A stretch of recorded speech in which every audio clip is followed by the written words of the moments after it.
Hello बच्चों, कैसे हो आप लोग। आई होप आप लोग ठीक होंगे, घर पे होंगे, सुरक्षित होंगे और अपनी साफ सफाई का ध्यान रख रहे होंगे। आज हम पढ़ेंगे डी मास। डी मास का रूल हम मैथ्स में यूज़ करते हैं। चलिए समझते हैं डी मास का रूल क्या होता है।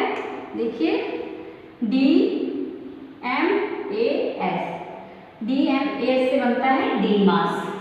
यहाँ पे डी का अर्थ है डिवाइड और एम का अर्थ है मल्टीप्लाई, ए का अर्थ है ऐड और एस का अर्थ है सब्ट्रैक्ट। डिवाइड का अर्थ आप लोग जानते होंगे भाग, मल्टीप्लाई गुणा, ऐड जोड़, सब्ट्रैक्ट घटा। अब आप सोचेंगे कि डी मास का नियम कहाँ अप्लाई करते हैं। डी मास का हम नियम या रूल सिंप्लीफाई के क्वेश्चनों में अप्लाई करते हैं। एग्जाम्पल देख लेते हैं। पहला मान लीजिए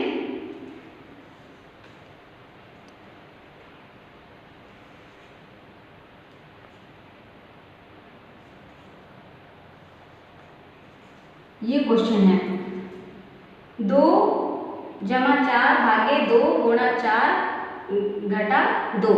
जब इस प्रकार के क्वेश्चन दिखे जिसमें सारी संक्रियाएं आए यानी सारे सिंबल आए, जोड़ घटाना गुणा भाग, तो वहां पे हम डी मास का रूल अप्लाई करेंगे।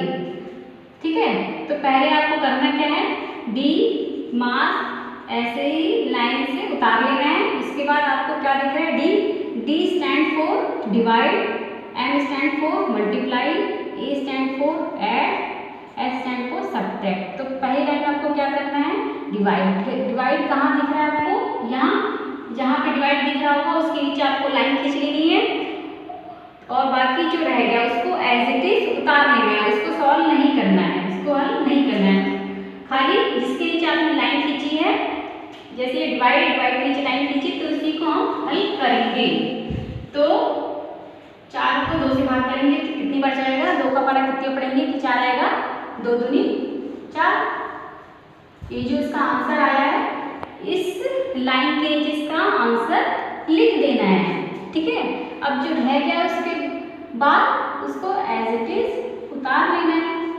ठीक है, अब दूसरी लाइन में क्या दिख रहा है आपको, मल्टीप्लाई। मल्टीप्लाई कहाँ पे है, यहाँ पे, उसके नीचे लाइन खींच लीजिए और जो रह गया उसको एज इट इज उतार लीजिए। 2 जोड़, अब ये जिसके नीचे लाइन खींच ली है उसको आपको सॉल्व करना है। तो लाइन आपने कहाँ खींची है, 2 गुणे 4 यानी 2 का पहाड़ा 4 बार, 2 का पहाड़ा 4 पढ़ेंगे कितना आ जाएगा, 2 चौक 8, तो 8 लिख लीजिए। अब इसके बाद क्या रह गया, घटा 2, इसको ऐसे कर लीजिए। अब तीसरी लाइन पे क्या दिख रहा है आपको, ऐड, तो ऐड के नीचे लाइन खींचिए और बाकी ऐसे कर लीजिए, जिसके नीचे लाइन खींचिए इसको सॉल्व करना है।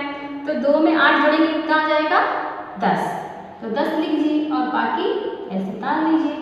फिर आखिरी लाइन में दिख रहा है कि सब्ट्रैक्ट, और सब्ट्रैक्ट वाला खाली रह भी गया है तो इसको हम सब्ट्रैक्ट कर लेंगे यानी घटा लेंगे। 10 में से 2 गए 8, तो 8 लिख लेंगे, तो ये आपका आंसर रहेगा। तो आई थिंक आपको समझ में आ गया होगा कि डी मास का रूल हम क्या अप्लाई करते हैं, डी मास का नियम क्या होता है, कैसे क्वेश्चन सॉल्व किया जाता है। एक बार और मैं आपको समझा देती हूँ। देखिए जैसे मान लीजिए क्वेश्चन है तो सबसे पहले करना क्या है, इसमें डिवाइड को सॉल्व करना है। तो जहाँ पे डिवाइड लिखी उसके नीचे लाइन खींच लेनी है और बाकी जो रह गया उसको ऐसे उतार लेना है। जो जो लाइन खींचते आप जाएंगे नंबर वाइज उसको सॉल्व करेंगे, बाकी सब ऐसे ही उतार लेंगे। ठीक है, सबसे बढ़िया रहेगा आप साइड में ऐसे लिख लेंगे तो आपको ज़्यादा क्लियर हो जाएगा और ऐसे आपके क्वेश्चन भी सॉल्व हो जाएंगे। आई थिंक आपको डी मास का रूल समझ में आ गया होगा।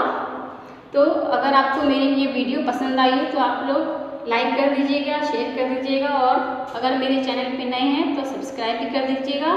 इसी के साथ मैं आपसे विदा लेती हूँ। धन्यवाद, थैंक यू, बाय बाय।